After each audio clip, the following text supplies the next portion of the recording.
Renee, how are you? I'm doing well, Janice. I'm excited about being finally together with you on Facebook Live. Yeah, this is great. This is great. So I'm Janice Marks from PagerDuty Math. I'm the creator of PagerDuty Math, and I have today with me Renee Isles, and we've been talking about some different topics about parenting and education. And one thing that I've noticed and we've talked about is that often, and this happened to me actually, I'm familiar with it firsthand. But one thing that I've noticed is that parents often think that their children are at a different level than they really are. And this happens a lot with math. I think it probably happens a little bit less with reading, because parents read with their parents so much. But I know with math, often I'll be coaching parents or working with children, and the parents initially think that their kids are quite ahead of where they actually are. And you were mentioning that you had seen this as well. Yeah, so just a little bit about my background. I used to be the chief of staff in the Office of Elementary and Secondary Ed at the United States Department of Education, and have dedicated my profession and career to really improving the performance of students in schools today. And one of those things that we see pretty often is actually a byproduct of the standards movement. So you hear a lot about, in the public, Common Core math and standards in general, state standards, and then the testing that comes along with it. And really what we find out is that schools are driving children to reach certain levels and certain expectations and exposing them to the content very early. And sometimes they are pressured into doing that before the children are ready and have the foundational skills. So I'm interested in how you kind of found that out with your daughter and then even as a teacher yourself. Sure. So, well, it really started out with my daughter. So she was in second grade, and it was my understanding that second grade they were starting to learn multiplication. She had an assessment at the beginning of the year that I didn't actually even know that she took. So I wasn't aware of the results. And what I did find out was halfway through the year that she was in the lowest math group, and she's something that she was upset about. And I really wasn't even aware that there were these different levels. So when I just took a closer look and spoke with the teacher, I saw that she had taken an assessment and she had received like a 30 out of 150 on a math assessment, which is very low. So when I took a look at the assessment, which actually doesn't usually happen, parents don't usually see these assessments, but when I took a look at the assessment, I saw that she still didn't know how to add well at all. So that was pretty eye-opening. So I started working with her on addition and the subtraction and then multiplication over the next 6 months, and caught her up. But then when I started working with kids, with other families' children, I saw that the same thing was happening. This exact same thing was happening over and over again. And these kids were actually much older in third, fourth, and fifth grade. So what had happened was the kids had to keep up with the class and the expectations, of that grade, but they had never developed, like you're saying, they never developed a solid foundation of the basics and things that came before that. And what I saw though was that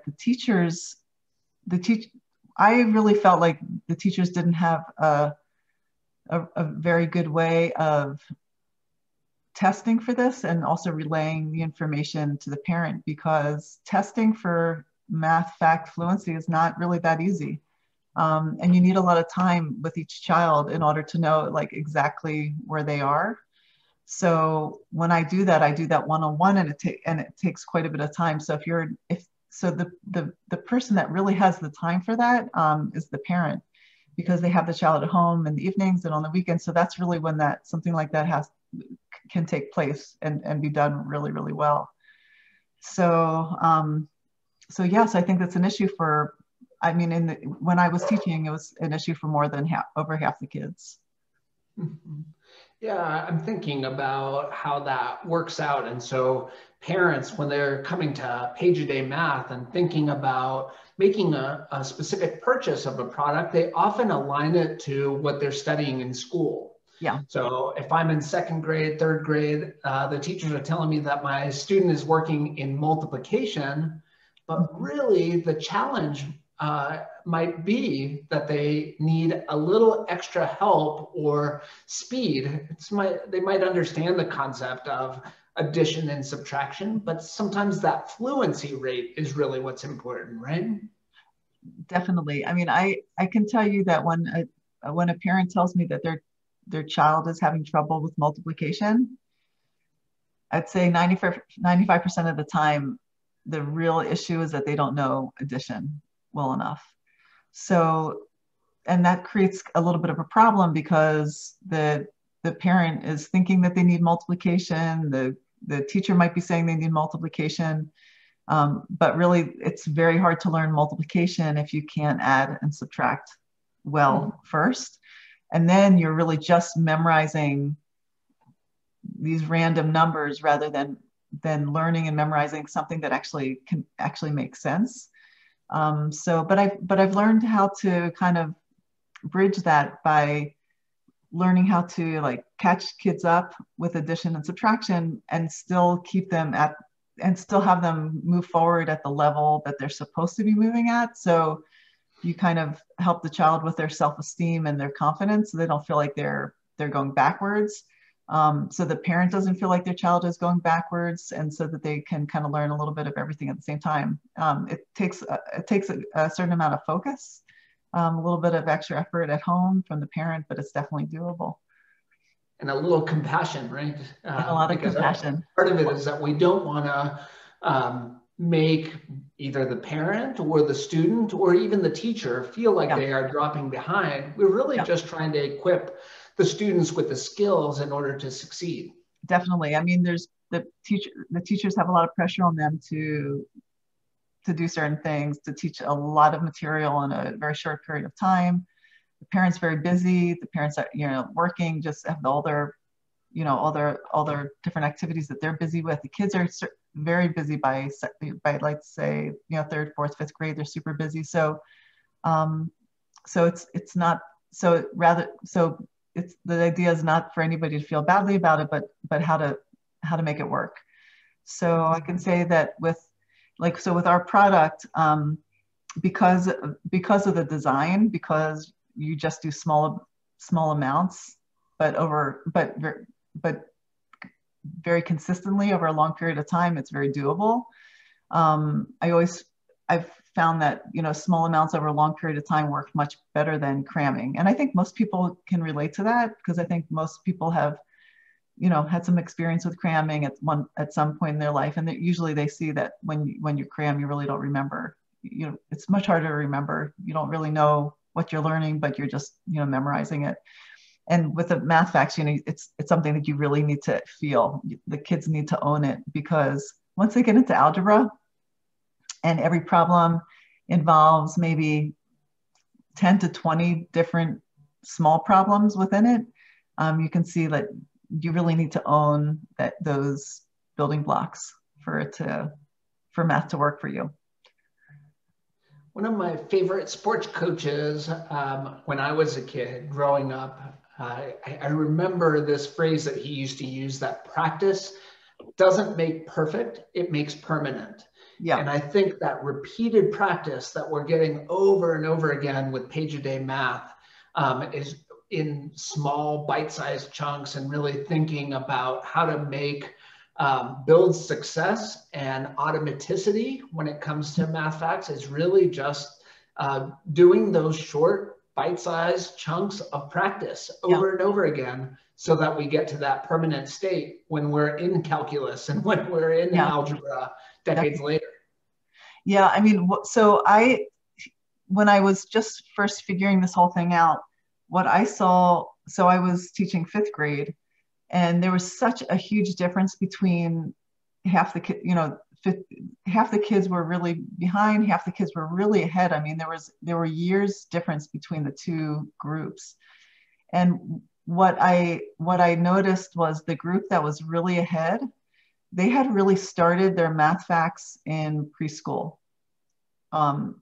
Really in preschool. I mean, before their parents had them, the parents had introduced them to math before they had hit kindergarten. So when they hit kindergarten, they were really up and running. They understood what math was. They were put into the higher math groups because they were so much further ahead than the kids that hadn't really seen math at all. And then and the kids that were in the lower groups were really just as capable, but they just hadn't had that exposure, where the other kids had already a year or two of exposure. And that's a lot of time for a small child. So then fast forward, those kids that were in the higher group stayed in the higher group. The kids that were in the lower group, kind of stayed in those lower groups. And those groups are about, at least a year or two apart from each other. So you can see how that can carry on through, 8th grade. Kids in the US by 8th grade, I think it's like 2/3 are way behind in math and don't know the basics.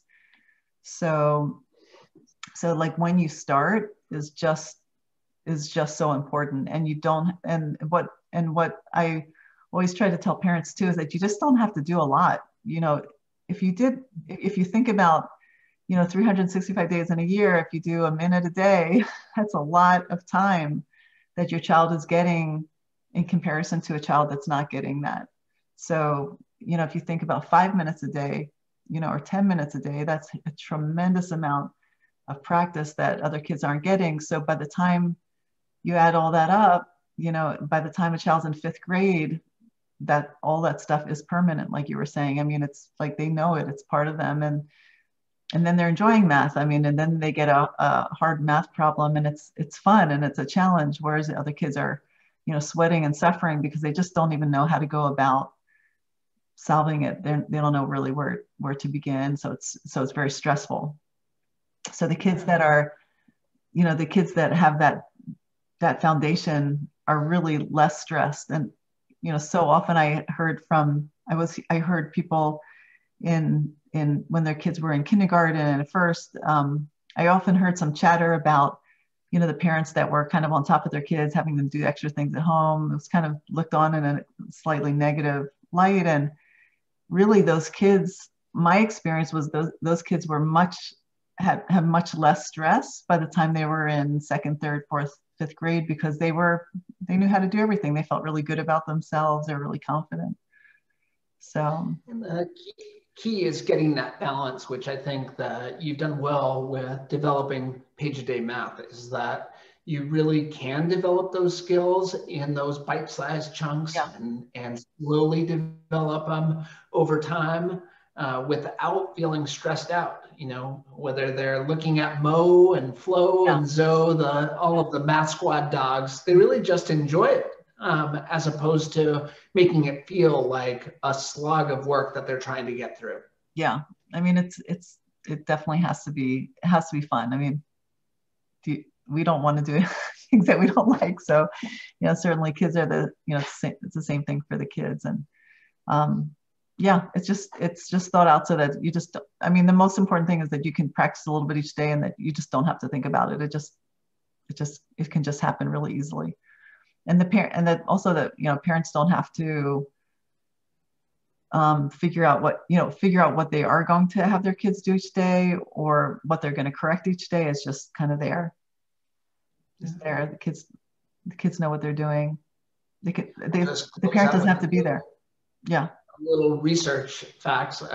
When I was at the U.S. Department of Education, we worked with the top mathematicians across the United States, whether they were at Johns Hopkins, MIT, University of Michigan, the top scientists who were trying to learn how students acquire mathematics. And one of those key findings that they shared with the country in their math panel report was just that kids needed that fluency, that automaticity in the early years in order to be able to succeed in 5th, 6th, 7th, and onto their high school and college years. And so with that, 5 minutes, 10 minutes a day when in a fun way when you are 4, 3, 4, 5, 6 years old really pays off in terms of what you're able to do later on in life. Yeah. I mean, I feel like the word fluency isn't well understood. So I feel like, people that are in education, like kind of use that word a lot, and people that talk about math use the word fluency a lot. But I mean, I think you can compare it to almost, when you're reading, sounding out words. When you're first learning how to read, you sound each word out, and you're reading slowly, and you're not really understanding like the whole sentence. You're reading like a word at a time. So I would say, not having math fluency would be the same thing. You're just like really having to break down like a problem, do it really slowly, and you might not really even understand what you're doing, but you're breaking it down to solve it.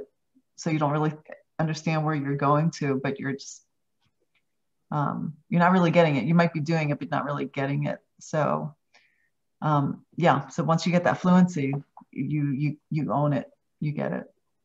Yeah, own it and own success later on. Yeah. So thank you, sure. Janice. Thanks for organizing this. Sure. Yeah, this is great. This is great. Maybe we can do this again.